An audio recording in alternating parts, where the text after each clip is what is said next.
السلام علیکم ناظرین، آج ہم دنیا کے جس دور سے گزر رہے ہیں اس میں جتنی تیزی سے ورلڈ آرڈر کو تبدیل ہوتا دیکھا گیا اس کی مثال ماضی میں نہیں ملتی۔ لیکن حیران کن بات یہ ہے کہ یہ تبدیلی کسی بڑی جنگ یا کسی ایٹمی ہتھیار کے چلنے سے نہیں آئی، بلکہ ایک نہ دیکھے جا سکنے والے چھوٹے سے وائرس نے پوری دنیا کو بدل کر رکھ دیا ہے۔ اس کا ثبوت پوری انسانیت آنکھوں سے دیکھ چکی۔ لیکن آج ہم اس وائرس کے بارے میں بات نہیں کریں گے، بلکہ آج ہم اس جنگ کی بات کریں گے جو آنے والے دنوں میں زیر زمین لڑی جائے گی۔ جی ہاں ناظرین، آنے والے دنوں میں کئی ممالک زیر زمین پائے جانے والے ریئر ارتھ منرلز کو حاصل کرنے کے لیے آپس میں دست و گریباں ہوں گے۔ جیسے جیسے دنیا گرین اکانومی اور زیرو کاربن امیشن کی طرف منتقل ہو رہی ہے، ویسے ویسے ان منرلز کی اہمیت میں اضافہ ہو رہا ہے۔ آج ہم بات کریں گے یہ کون سے منرلز ہیں، ان کی اہمیت اس وقت کیوں بڑھ گئی ہے۔ اس کے ساتھ ساتھ بات کریں گے کہ پاکستان کو اس سارے معاملے کو کیسے ہینڈل کرنا چاہیے۔ ناظرین، اسکول میں بچوں کو سائنس کی کلاس میں پیریوڈک ٹیبل پڑھایا جاتا ہے۔ آپ کو یاد ہوگا کہ اس پیریوڈک ٹیبل کے نیچے 17 ایلیمنٹس کا گروپ ہوتا تھا، جسے اس وجہ سے اٹھا کر نیچے پھینک دیا جاتا تھا کہ اس ٹیبل میں یہ فٹ نہیں ہوتے تھے۔ ناظرین، یہ گرے ہوئے ایلیمنٹس آج اتنے قیمتی ہو گئے ہیں کہ پوری دنیا ان کی تلاش میں ماری ماری پھر رہی ہے۔ آپ سوچ رہے ہوں گے کہ ان ریئر ارتھ منرلز میں ایسی خاص بات کیا ہے کہ پوری دنیا کے لیے یہ اتنے اہم ہو گئے۔ تو ناظرین، آپ کو بتاتا چلوں کہ آج سمارٹ فون سے لے کر فائٹر جیٹس تک کی پروڈکشن ان منرلز کی مرہون منت ہے۔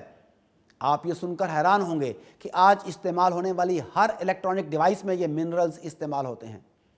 اگر میں آپ کو مختصر بتاؤں تو ایئر کرافٹ اور گائیڈڈ میزائل کو کنٹرول کرنے والی ڈیوائسز، ونڈ ٹربائن اور میگنیٹس، الیکٹرک وہیکل اور rechargeable batteries, camera, earphone, speaker, ان سب کو بنانے کے لیے انہی ارتھ منرلز کی ضرورت ہوتی ہے۔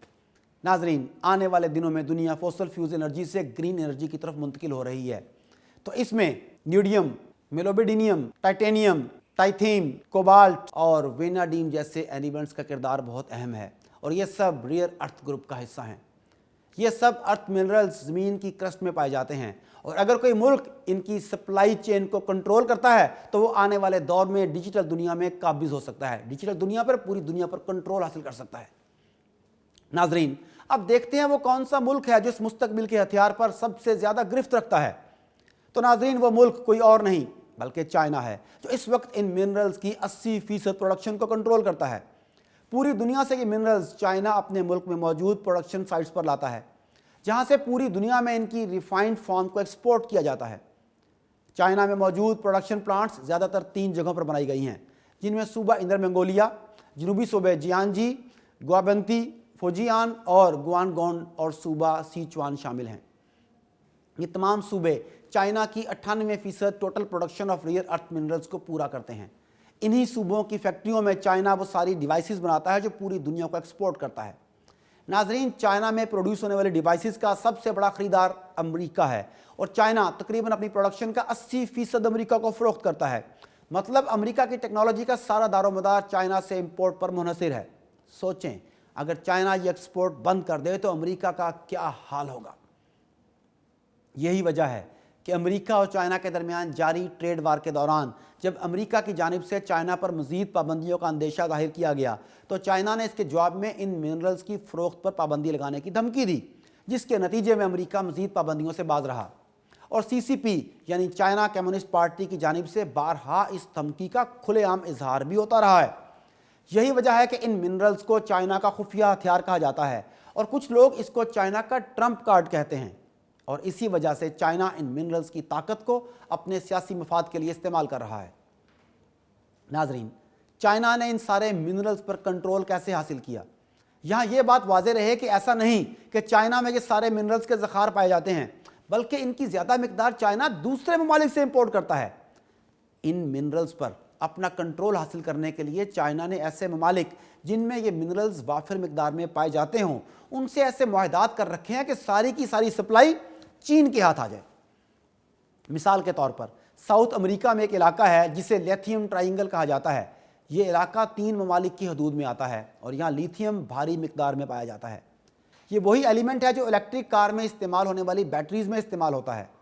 تو چائنا نے بھاری انویسٹمنٹ کر کے ان ممالک سے معاہدے کیے اور لیتھیم کی سپلائی چین کو اپنے قبضے میں کیا۔ یہ انہی دنوں کی بات ہے جب امریکہ افغانستان میں خون کی ہولی کھیلنے میں مصروف تھا